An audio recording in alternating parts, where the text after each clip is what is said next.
titres à grand tirage à la fin du 19e siècle. On disait c'est affreux, n'importe qui va s'emparer des nouvelles, on va dire justement n'importe quoi, etc. Alors ça nous paraît rien par rapport à Twitter et à des chaînes d'infos aujourd'hui, mais c'est exactement la même problématique. L'imprimerie, on le sait bien, il y a 5 siècles, on a dit oh là là, mais attendez, des livres pour tout le monde, mais on est fou. Rapidement, quel est votre avis sur l'état du débat démocratique en France ? Moi, je pourrais vous dire, il est nul, il est difficile. Bon, c'est toujours, une fois qu'on a dit ça, on n'a pas dit grand-chose, et puis il faut l'améliorer. Bon. Moi, je crois pas du tout qu'il soit foutu. D'abord, il y a un intérêt pour beaucoup de débats politiques, pour beaucoup de formats. Il faut, à nous aussi, responsables politiques, parce que je voulais pas qu'on se défausse, je confirme. Et puis, il y a des gens comme vous qui créent des médias, tant mieux. Il y a des essais, il y en a qui marchent, il y en a qui marchent pas. L'impression que le crayon ça marche bien, tant mieux, mais on peut intéresser les gens. Moi je suis vieux, donc je suis allé sur une chaîne Twitch l'autre jour, j'avais jamais fait. Il y a une émission politique, et je crois qu'elle marche bien, qui explique aux jeunes en détail des trucs sur l'Europe que franchement, j'expliquerai jamais à 1 heure de grande écoute dans une émission politique institutionnelle. Bon. Donc je crois pas du tout que l'émission c'était Jean Massier sur Brexit.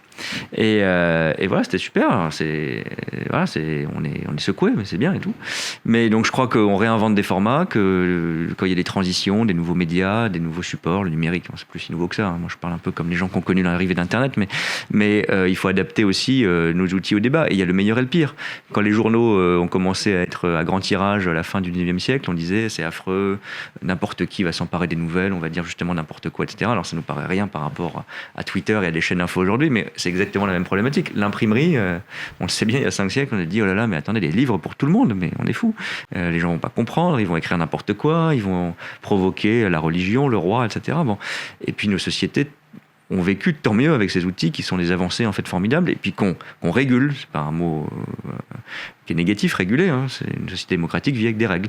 Donc on régule, parfois on se trompe, parfois on ira peut-être un peu trop loin, il y a des gens qui diront attendez là vous censurez, et puis parfois on va pas assez loin, peut-être pour les plateformes numériques on n'a pas encore trouvé les bonnes règles. Donc moi je crois pas du tout à un débat public de mauvaise qualité.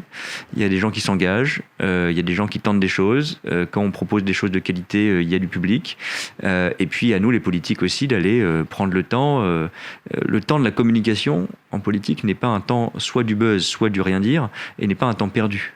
C'est notre boulot d'aller expliquer ce qu'on fait. Je ne sais pas quel est le ratio entre faire et dire ce qu'on fait, mais c'est notre boulot de dire ce qu'on fait. Je comprends. Oui. Je suis absolument d'accord. Effectivement, il y a une modernisation du débat, il y a un changement de ton, un changement de forme. Après, ce qui me semble regrettable pour contrebalancer quand même et nuancer, c'est qu'on a assisté, notamment là en 2022, et c'était je trouve ça symbolique autant qu'anecdotique, mais c'est la diffusion des visiteurs sur TF1 à la suite du débat de l'entre-deux-tours, qui effectivement du fait d'aucun parti en présence, mais on voit que les médias peut-être aussi se désintéressent, ce qui entraîne une poussée de nouveaux médias comme Le Crayon, comme Juste Milieu, comme plein d'autres très compétents qui font des choses nouvelles et intéressantes. Maintenant, je pense qu'il faut quand même maintenir ce socle de médias, de journalistes de métier qualifiés, diplômés pour cela, et que cette ère du buzz et de l'information permanente ne contribue pas à éclipser des affaires qui ont leur place sur le débat public. C'est l'affaire McKinsey, c'est la question des effets secondaires du vaccin, le Sénat s'en empare quand même. Donc toutes ces questions-là qui sont traitées médiatiquement, effectivement, les médias font leur travail, mais je crois que cette ère du buzz, cette ère des nouveaux formats rapides qui attrapent l'œil et le spectateur ne doit pas non plus contribuer à la mise à l'ombre d'affaires importantes, de questions publiques, et notamment ce débat McKinsey, effectivement, le président de la République lui-même le disait, si des preuves sont là que ça aille au pénal, il faudrait, je pense, des articles de fond qu'on mette en évidence pour dire que un président est pénalement irresponsable, par exemple. Ce genre d'actualité, d'information qui devrait, à mon avis, faire la une, plutôt que Nabila qui est allée à Dubaï, et grand bien lui fasse, mais je crois, il faut trouver cet équilibre entre les nouveaux formats et les journalistes et médias de métier, reconnus comme tels, qui continuent à faire leur travail. Quel est votre avis, quel est le débatteur le plus compétent selon vous en France, la personne que vous souhaitez le plus écouter? J'ai pas le titre de champion du débat en tête, mais je trouve par exemple, alors j'en parle parce qu'il a créé un clash récemment justement avec Luc Ferry, c'est Daniel Cohn-Bendit. Alors c'est un homme politique, au départ, il a eu des responsabilités, il a été élu, il a fait la révolution en 68, mais je trouve que même si ça peut paraître paradoxal parce que lui-même il s'emporte, voilà, ça arrive, peut-être que parfois c'est pas bien, mais c'est quelqu'un, je crois, qui a toujours, qu'on soit d'accord ou pas, été à la fois, pour ça que j'aime bien, jamais parfait, mais une forme de dynamisme, y compris parfois d'invective, mais quand même respectueuse et ouverte à l'idée de l'autre. Et je crois que c'était Raymond Aron qui disait un débat, c'est quand vous acceptez de penser différemment après qu'avant. Et appliquons-nous ça d'ailleurs au-delà de la politique à nous tous. Quand on rentre dans le débat, on se dit je vais gagner, je vais convaincre. Convaincre c'est bien, gagner c'est déjà c'est pas tellement le sport. Hein. Mais l'idée c'est il faut que je massacre l'autre. En gros, il faut qu'on retienne que c'est moi qui ai gagné, c'est moi qui ai marqué des points. En politique c'est normal parce que après vous voulez gagner une élection pour exercer le pouvoir et mettre en place un programme. C'est très sain.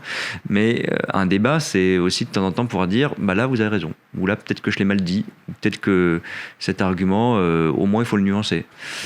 Et alors ça c'est un idéal, mais c'est dur en politique. Mais dans des formats un peu longs, on peut dire là vous avez raison, là je suis d'accord, là j'ai changé d'avis.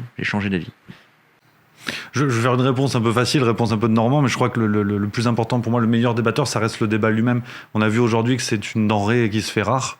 Et qu'effectivement, même à l'échelle la plus haute du gouvernement, parfois, on peut refuser le débat, on peut, cette petite politique de l'autruche. Je pense que c'est très important de maintenir le débat. Et moi aussi, pour y aller un peu de ma petite phrase, c'est précisément pour ne pas donner raison à la phrase de Paul Valéry qui disait que la politique, c'est l'art d'empêcher les gens de se mêler de ce qui les regarde. Et je crois que l'importance du débat, c'est ça. Je crois que toutes les chaînes doivent avoir des espaces de débat, mais qu'on tolère tous ces espaces.